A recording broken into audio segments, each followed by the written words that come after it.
name's Dave, and this is Macuro Siding, my N-scale layout. Today we're going to take a look at making the foundation for one of the storage buildings for salt and sand on the DPW facility that's on the highway near where I live. So I 3D printed the structure. Let's see, 1, 2, 3, 4 times, I think. Finally getting everything right the way it should be. I'll demonstrate why one of them. Where did my little tractor go? I'm going to switch it over to 7. Or no, yeah, I'm going to switch over to 7.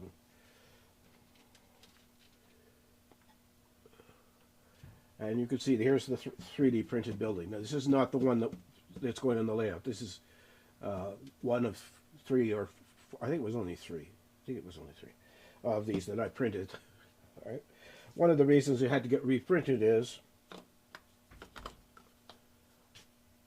the loader doesn't go through the door.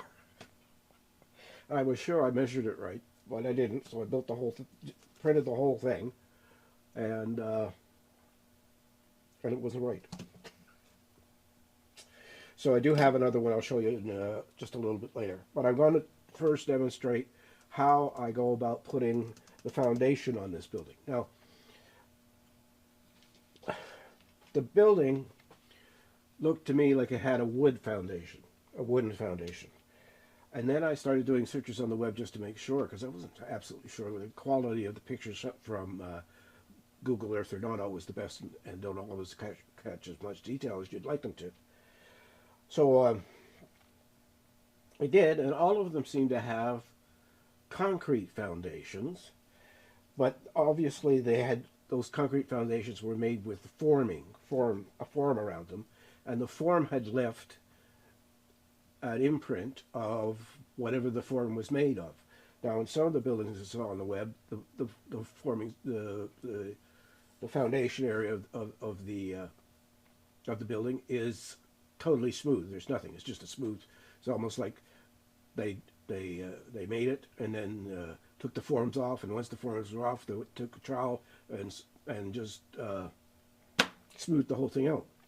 But the one on Highway 17 here has boards, what looks like boards. So I was saying to myself, well, how am I going to do this? Putting flat boards on round surfaces. So what I did was I laser cut. Which camera is that? Oh yeah, this is 6. And switch. So I laser cut all of these. And there's going to be a little time lapse in here to show you me cutting it, so I'll know when I get to.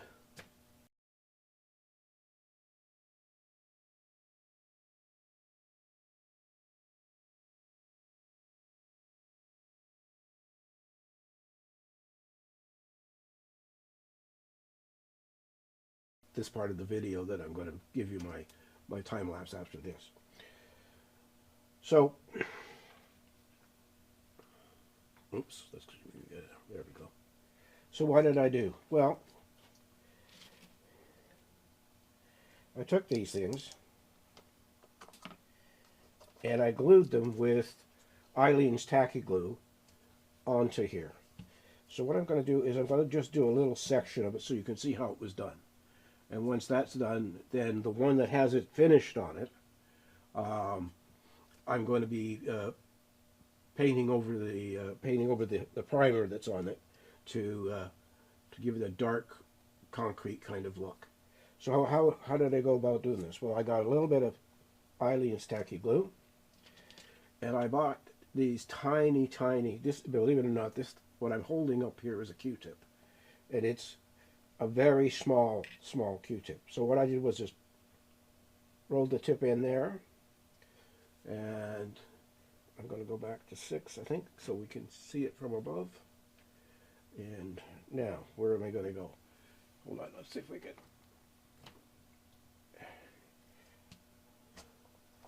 So there's the building. And I just take the glue. I use this Eileen's tacky glue because it it does exactly what it says it does. It becomes tacky almost instantaneously.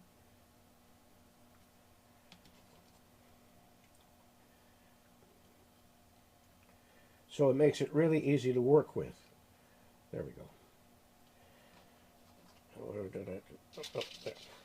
And then I take a toothpick and just manipulate the board in place in the glue. And then you get another one. Put it right beside it. And put that one there. Another one right beside it. Line it up with the bottom. And one more. And line up with the bottom. You can see it's not very difficult to do, but it takes forever to do. So that's how it was done. Here, and I'm going to, here's the finished one. Can I zoom in anymore? No, I can't zoom. I can zoom out, but I can't zoom in anymore. Lift it up. Let's see if we can get it focused. So you can see that you can see the boards all the way around. And it doesn't look like concrete right now. So this is what we're going to do. We're going to paint this. And for that, we're going to go like to 7. And I'm going to zoom in on 7.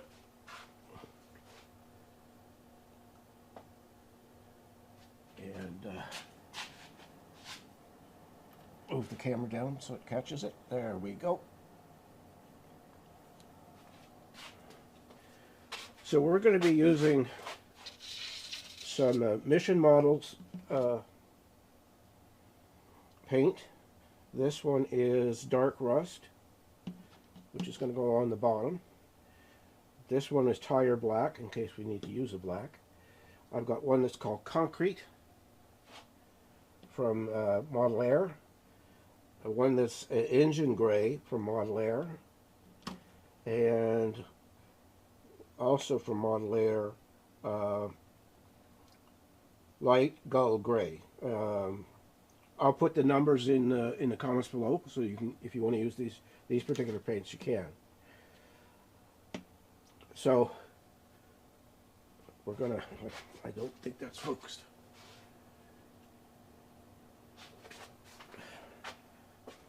All right, so I'm just gonna put the glue and the glue stick away, so we're not going to get our hands on that.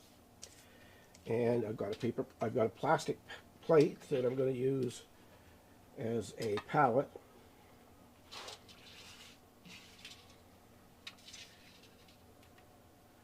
And that's in the way. Is everything else out of the way? We don't need the MEK, and I think the water could go over on this side, so you get a better view of what's going on. Just get these little babies out of the way. So if you wanted to see somebody who was a little bit impatient and frustrated, yesterday it was when I was cutting all of these things. I thought laser cut them, and I should have actually done the whole thing with cutting them, making them this size. I made them in strips on. Oops, let's see if I can get it in front there.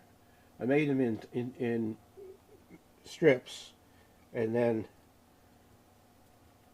took the strips out and chopped all the strips with my chopper. And I'll put a link to that chopper in the description as well. So let's get started. So we're going to start with this concrete.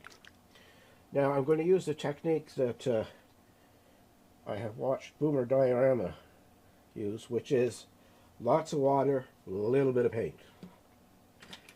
And it's more like a stain than it is painting. So I'm going to just pick it up. And I'm painting upside down, so this will be a fun exercise.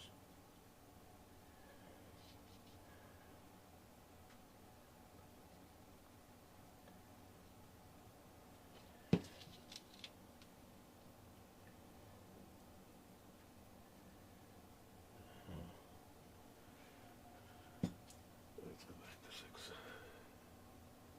Okay.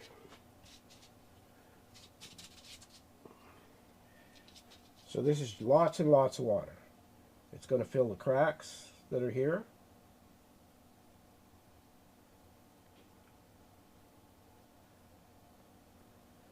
And we'll just keep going around.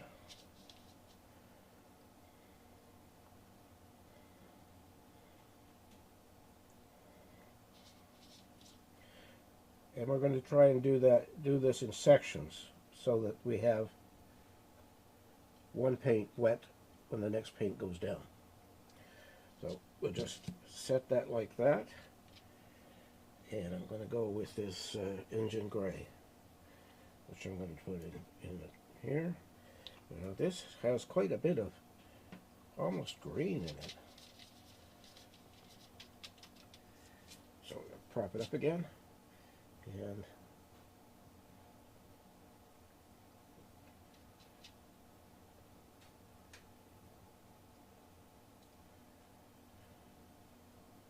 now this is not like painting when you paint and brush strokes nice and smooth and stuff. This is wet into wet paint and letting the paint do the painting. I'm not really painting, I'm just placing wet paint on the surface. And we'll come around here. Now I'm going to pick up more of that concrete color and start working on the concrete.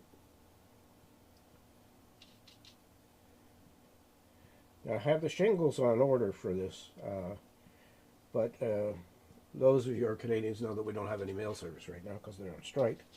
Those of you in the States, we are now in the 4th week of a mail strike. So if I bought something from the States, it may be on its way, or it may be sitting somewhere in Canada, a big Canada Post building, waiting for them to go back to work so that I can then pick it up at my local post office. They said, I think I saw in the news, they said this is now 4 weeks of the strike. Right. I'm not a very political person, but at Christmas time I think going on strike is great for the employees, but to the general public it's kind of a nuisance. You can still send packages, you just have to go to a courier service to do it. And I live in a very rural community, like I mean miles away from a major city. Espanola is the closest city, and it's more of a town than a city. It does have all the amenities that most towns have. But so there's the concrete paint all on it. And I'm going to go back around here now, and I'm going to pick up the darker blue again.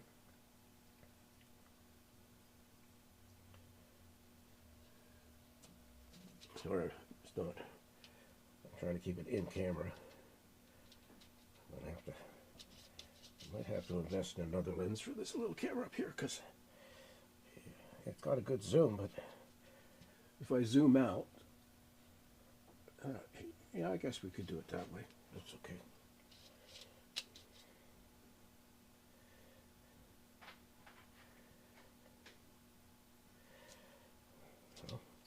So, now, this up here where it's getting on the cone-shaped area of the building, it really doesn't matter because it's going to be it's going to all be covered in shingles. Just putting a little bit more paint on the palette here. and lift it up. And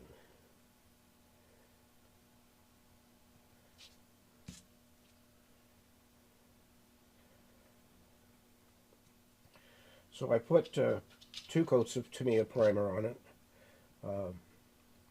It's another thing, if you're a Canadian and you're a modeler, I don't know if you're aware, but Canada has banned Tamiya spray cans. I guess there's something in the spray cans that's not particularly healthy. So if you want a Tamiya spray can, you'll have to buy them from the store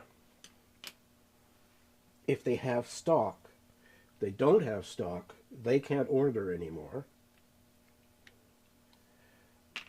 So essentially we're done with using Tamiya until Tamiya, I guess, does something with their formulation to make it acceptable for use in Canada.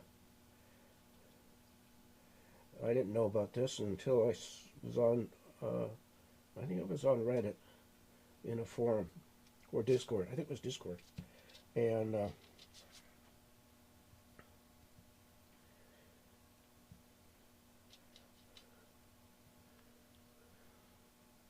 now again, you can see that I'm not really, I'm more like I'm staining this.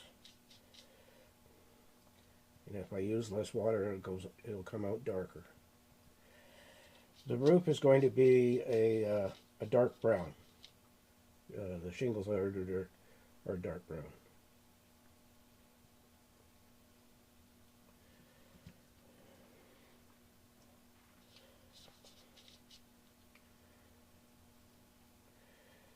Okay, I'm getting close to the end.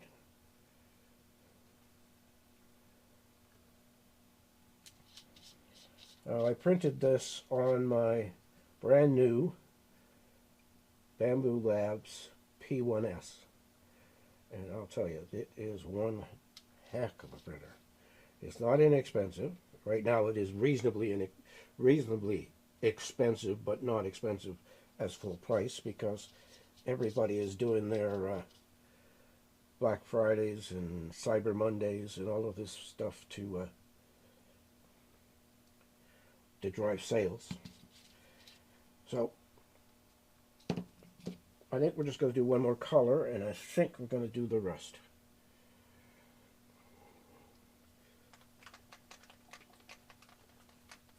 Just give this a shake.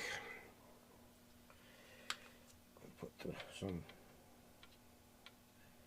Oh, I've never used this bottle of paint before. It's got one of those paper lips on it. There we go.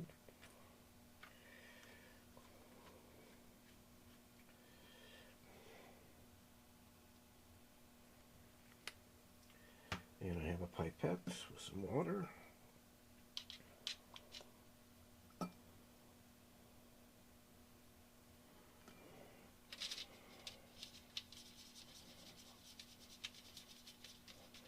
Okay, pick it up again. And I'm just going to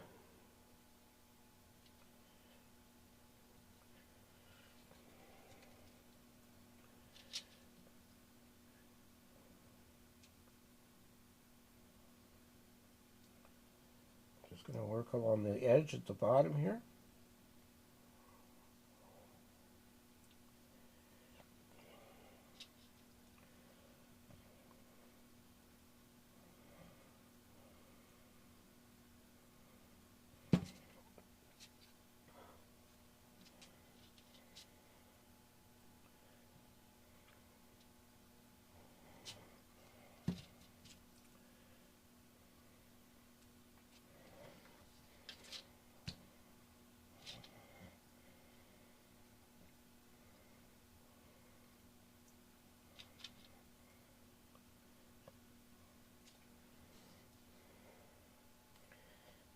Trying to hold it so that the paint is running towards the bottom of the foundation.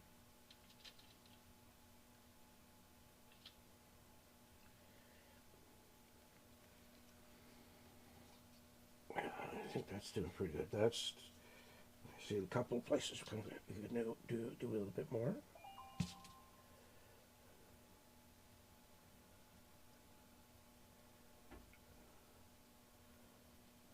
So,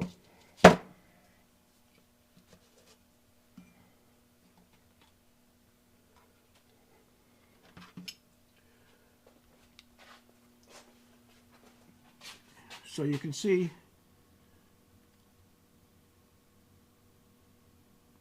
how that foundation is going to look. And it'll get a covering of matte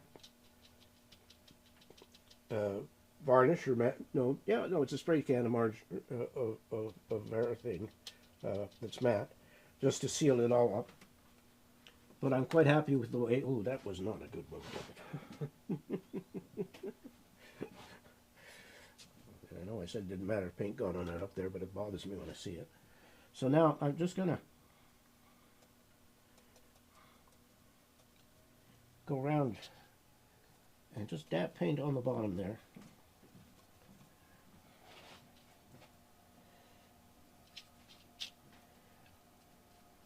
As I say, the gentleman who has the channel Boomer Diorama, this is the method he uses for painting, and he's got a large shelf layout, point-to-point layout, and it's got roads and concrete and everything. And this is how he does this with this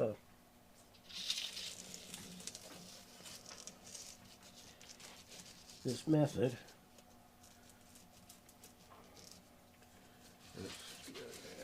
There we go. Pick up a little bit more.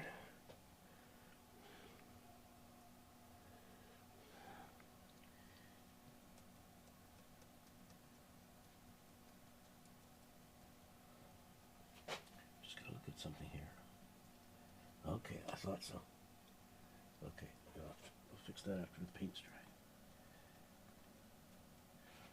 Now I didn't use CA because it sets so fast, and I have a terrible habit of sticking my fingers together with it. Whereas the Aleen's is much easier to work with.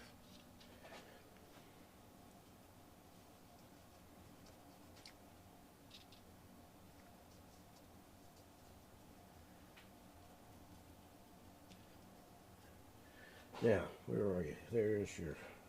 Now, have I used you yet? Yes, I have. And you are... Here's the dark rust. Where's the engine? It's on here black. I thought I had one that was called engine gray. Oh, that's this one here, which I've already used. So, you can see that it's very subtle, but it's I think it's better than trying to paint every little board by itself. So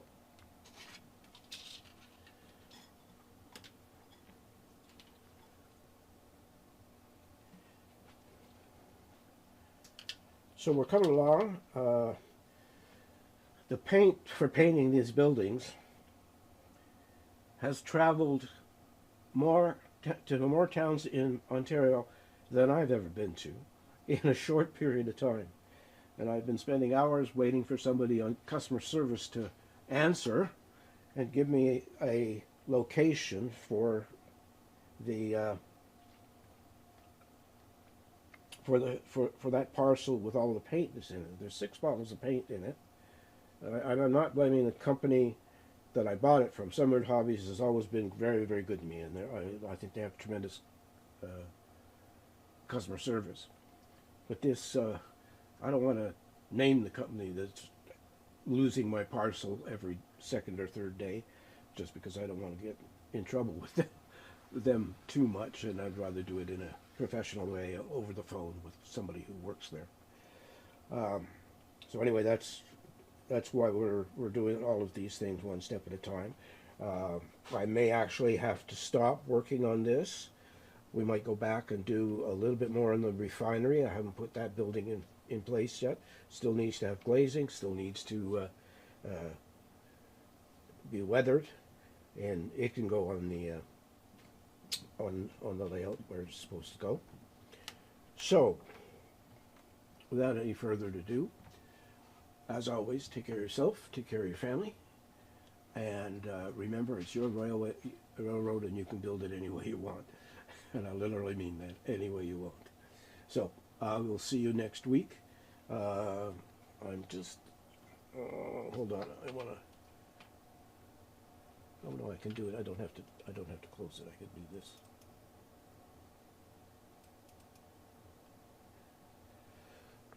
Okay, so there will be one next week on the 19th, and then Boxing Day here in Canada is the 26th, so that's the following Thursday, and I will probably be back in the first full week of January of 2025.